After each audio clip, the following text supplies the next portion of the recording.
So what if I told you that everything you think you know about breaking bad habits is, well, completely backwards? What if that constant struggle, all that willpower and self-criticism, what if that's the very thing that's keeping you stuck? Today, we're going to dive into a totally different approach, one that actually works with your brain, not against it. Sound familiar? Yeah, I thought so. If this hits home, you are definitely not alone. We've all been there, right? We make these huge promises, we delete the apps, we throw out all the junk food, and then, boom, a few days later, we're right back at it, feeling like a total failure. But here's the thing, it's not a failure of willpower, it's a failure of strategy.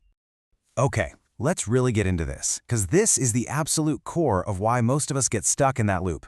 The problem isn't that you're weak or lazy, it's that you're picking a fight with the wrong part of your brain and you're using all the wrong weapons. To really get why this feels so impossible, you got to understand that we're kind of dealing with two different brains. On one side, you've got your logical brain, the prefrontal cortex. That's where discipline and willpower live. But on the other side, you've got the survival brain, the limbic system. It runs purely on emotion, instinct, and the need to feel safe. Now, when you're stressed or tired or lonely, which one do you think wins? Yep, the survival brain takes over every single time. This quote just nails it, doesn't it? When your survival brain is freaking out, trying to lecture it with logic and willpower is not only useless, it actually makes things worse. It creates more stress, and that stress is the very trigger that sends you running right back to the old, familiar, safe habit. You see? You're not failing. You're just using a tool that's completely wrong for the job. So, if fighting our urges is a losing battle, what's the alternative? Well, this brings us to a really powerful, kind of radical shift in perspective from Japanese wisdom. Instead of trying to crush your urges, you learn to just watch them. And a simple story illustrates this perfectly. You know, there's this classic story about a young monk who was just tormented by his own anger. He'd meditate for hours, he'd fast, he tried to literally force the anger out of himself. But the more he fought against it, the stronger it became. His outbursts got worse. He was creating this war inside himself, and it was a war he could never win. And this was the advice from an older, wiser monk. And it changes everything. Stop fighting. Stop trying to push it down. Just get curious. Watch the feeling like you'd watch a cloud passing in the sky. This shift from suppression to simple observation, that is the first key. So here's the crucial insight. A craving is just a signal. That's it. It feels super urgent, like a command you have to obey right now, but it's not. It's just a wave of sensation in your body that has a natural life cycle. If you can learn to just sit with it, to watch it without reacting, you'll discover something amazing. It always passes on its own. And this isn't just some ancient theory, you know. Think about this businessman in Tokyo. For 20 years, he fought this habit and failed. Then, he tried this instead. He'd pick up a cigarette, let himself feel that intense craving, but he'd just wait. He learned to surf the wave of that urge, noticing it would get really strong around the 3-minute mark and then start to fade. He wasn't using willpower, he was using awareness. Big difference. Okay, so we've stopped fighting the urges. That's huge. The next piece of this puzzle is how we start to introduce new, better behaviors. And this is where the beautiful Japanese concept of kaizen, or continuous small improvement, comes into play. Remember that survival brain we talked about? It absolutely hates sudden, dramatic change.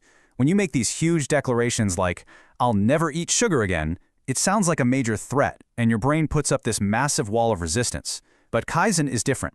It's about making changes that are so tiny, just 1% better, that they slip right under the brain's threat detection radar. There's no alarm bell, no resistance. It's like a ninja move for self-improvement. This is such a perfect example of Kaizen in action.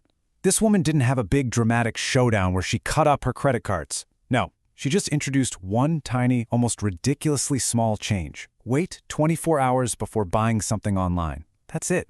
It wasn't threatening. But that tiny little bit of space was enough to break the immediate impulse. Over time, that small change grew and the habit just dissolved. No big battle required. Now we're going to go to the deepest layer. Here's the truth. A bad habit isn't the problem. It's a clumsy solution. It's your brain's best attempt to meet a real, legitimate need. So to create lasting change, you have to figure out what that need is and then find a better way to meet it. This ties in beautifully with the Japanese concept of ikigai, finding a sense of purpose.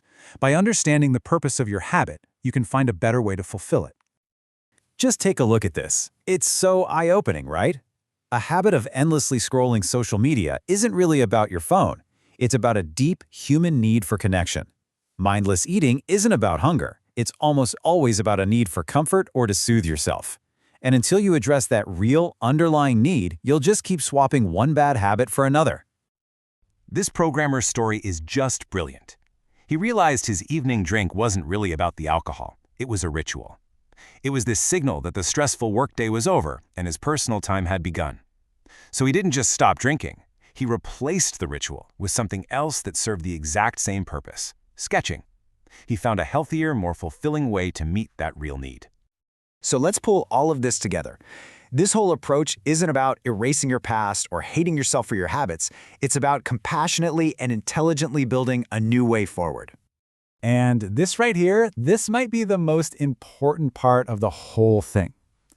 Self-criticism and shame, they just create more stress. And as we now know, stress just activates the survival brain and makes that bad habit even stronger. Real lasting change can only, and I mean only, grow from a foundation of safety and self-compassion. So here it is, the complete framework. First, you get curious and figure out the habit's real job. Second, you calm your body down, get good sleep, breathe, because you can't think clearly when you're in survival mode. Then, you replace the behavior, not just erase it. You take those tiny Kaizen steps, and you do it all with kindness. This is the blueprint. I absolutely love this final analogy.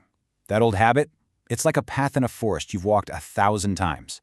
It's deep, it's easy to follow, it's automatic. You can't just wish it away or bulldoze it. The real work isn't about destroying the old path. It's about patiently, day by day, choosing to walk a new one. At first, it's going to feel a little rough, but with repetition, it becomes the new, well-worn path. So that's the real question, isn't it? It's not about what you're running away from, but what you're walking toward. The old path is familiar, sure, but it leads to a place you don't want to be anymore. The real work, and honestly, the real excitement, begins when you decide where that new path is going to take you.